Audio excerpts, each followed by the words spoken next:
அன்பு குழந்தைகளே, ஒரு கல்யாணத்துக்கு போனாக்கா இலை வச்சு பரிமாறுவாங்க. 16 வெரைட்டி வச்சுருப்பாங்க. நல்ல விதமாக சாப்பிட்டுட்டு நம்ம வெளியில் சொந்தக்காரங்க அந்த கல்யாணம் நடத்துகிறவங்களை பார்த்து பேசும்போது மெதுவடை போடாமல் மசால் வடை போட்டிருந்தீங்கன்னா நல்லா இருக்குது. ஏன்னா மெதுவடை ரொம்ப ஆயிலாக இருந்திருக்கு, சில பேர் சாப்பிட்டாங்க, சில பேர் சாப்பிடல அப்படிங்கிற மாதிரி சில கமெண்ட்ஸ் எல்லாம் பண்ணிவிட்டு நம்ம வெளியில் வர்றது சில பேர்த்தோட பழக்கமாக இருக்கலாம். அந்த குறை சொல்லி ஒரு விஷயத்தை பார்க்கறது, நிறைவு இல்லாமல் அந்த குறையை மட்டும் பார்க்கறது நம்மளோட பழக்கமாக போயிடுச்சு. இப்போ காலத்தோட சூழ்நிலைக்கு தந்தபடி பார்த்தீங்க அப்படின்னாக்கா, இன்றைக்கி அப்பா அம்மா அப்படிங்கிறவங்க வீட்டில் ஆர்மி மாதிரி இருக்கிறாங்க. டிசிப்ளின் அப்படிங்கிற ஒரே வார்த்தையில் இருக்கிறாங்க. ஸோ அந்த குழந்தை ஒரு பெரிய ஸ்ட்ரெஸ்ஸில் இருக்குது. அப்பா அம்மா திட்டுறது, நீ அப்படி செய்யலை, நீ இப்படி செய்யலை, மார்க் வாங்கலை அப்படிங்கிற அந்த குழந்தைக்கிட்ட கூட ஒரு குறைங்களை தான் நாம் தேடிக்கிட்டே இருக்கிறோம் தவிர, அவங்க செஞ்ச சாதனை, அவங்க அழகான ட்ராயிங் பண்ணியிருப்பாங்க, கலரிங் பண்ணியிருப்பாங்க, அந்த அப்ரிஷியேஷன் நம்ம மனசில் இருந்து வரணும். அது சொசைட்டியாக இருந்தாலும் சரி, நம்ம நண்பர்கள் இருந்தாலும் சரி, நம்ம குடும்ப உறுப்பினர்கள் இருந்தாலும் சரி, அந்த பார்வை ஆகும்போது ஒரு சந்தோஷமான ஒரு என்வாயர்மெண்ட் உருவாகுது. அது ஆகும்போது என்ன ஆகுதுனாக்கா, கிரியேட்டிவிட்டி அங்கேருந்து ஃபார்ம் ஆக ஆரம்பிச்சிடும். நாம் பூக்க ஆரம்பிச்சிடுறோம். நல்ல விதமாக ஒரு வளர்ச்சி அடையிறதுக்காக அடையாளங்கள் தெரிய ஆரம்பிச்சிருது. குறைங்க சொல்லும் போது மனசு கஷ்டமாக இருக்குது. டிப்ரெஷனில் குழந்தைங்க போகிறாங்க. அதே சமயத்தில் இப்போ பார்த்திங்கன்னா வீட்டில் இருக்கிற ஒரு குட்டி சாத்தான், அந்த செல், அது பேரண்ட்ஸ் வீட்டில் 2 பேர் இருக்கிறாங்க. அதே சமயத்தில் குழந்தைங்க 2 பேர் இருக்கலாம்.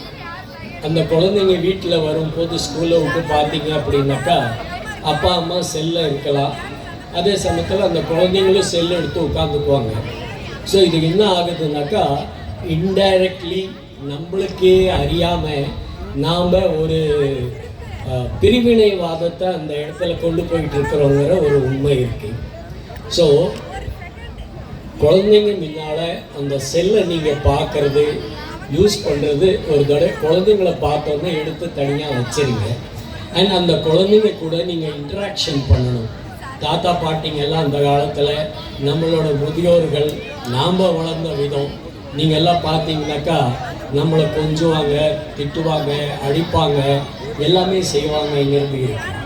அதே மாதிரி இன்னொரு விஷயம் உங்கள்கிட்ட சொல்லணும் அப்படின்னாக்கா, தாய்மார்கள் இன்றைக்கி எவ்வளவோ கஷ்டப்பட்டு இந்த குழந்தைங்களை வளர்த்திக்கிட்டு இருக்கிறாங்கங்கிற ஒரு உண்மை இருக்குது. குளிப்பாட்டுறது, எழுப்புறது, யூனிஃபார்ம் போட வைக்கிறது, ஸ்கூலுக்கு 7 மணிக்கு எழுப்பி அந்த குழந்தைய வேனில் கொண்டாந்து உட்கார வைக்கிறது, அனுப்புறது அப்படிங்கிற ஒரு பெரிய சூழ்நிலையில் அவங்களும் ஓடிட்டுருக்காங்கங்கிற ஒரு உண்மை இருந்தாலும், நீங்கள் பார்த்தீங்க அப்படின்னாக்கா, ஒரு மரம் வளர்ந்ததுக்கப்புறம் அதோட இலை ரொம்ப அழகாக இருக்குது.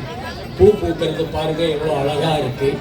அதே மாதிரி அந்த பழம் பாருங்கள் எவ்வளோ இனிப்பாக கலர்ஃபுல்லாக இருக்குது அப்படின்னு அப்ரிஷியேட் பண்ணுறது நம்மளோட குணமாக இருந்தாலும், அந்த மரம் காற்று, புயலுக்கு, மழைக்கு எல்லாம் தாங்கிட்டு இருக்கு அப்படின்னாக்கா, அதோட வேர் அந்த அளவுக்கு ஆழமாக இருட்டில் வளர்ந்துட்டு இருக்குது.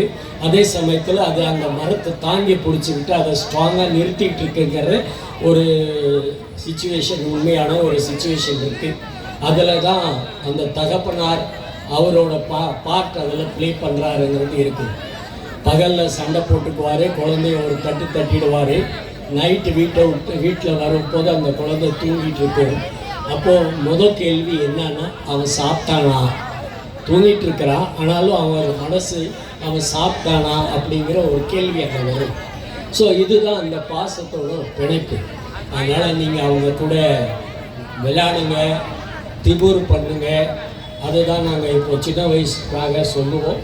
அதை செய்யும் போது அந்த குழந்தையோட வளர்ச்சி நல்லா இருக்கும். அதை அப்ரிஷியேட் பண்ணுங்கள். அதோட குணங்களை நீங்கள் அப்ரிஷியேட் பண்ணலாம்.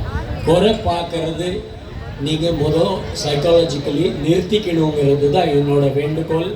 இந்த ஸ்கூலோட 31வது ஆண்டு விழாவில் எங்களுக்கு பெருமை சேர்த்ததுக்காகவும் எங்களை இங்கே அழைப்பு கௌரவித்ததுக்காகவும் உங்கள் எல்லாத்துக்குமே நன்றி சொல்லி விடைபெறுகிறேன். நன்றி, வணக்கம். தேங்க்யூ.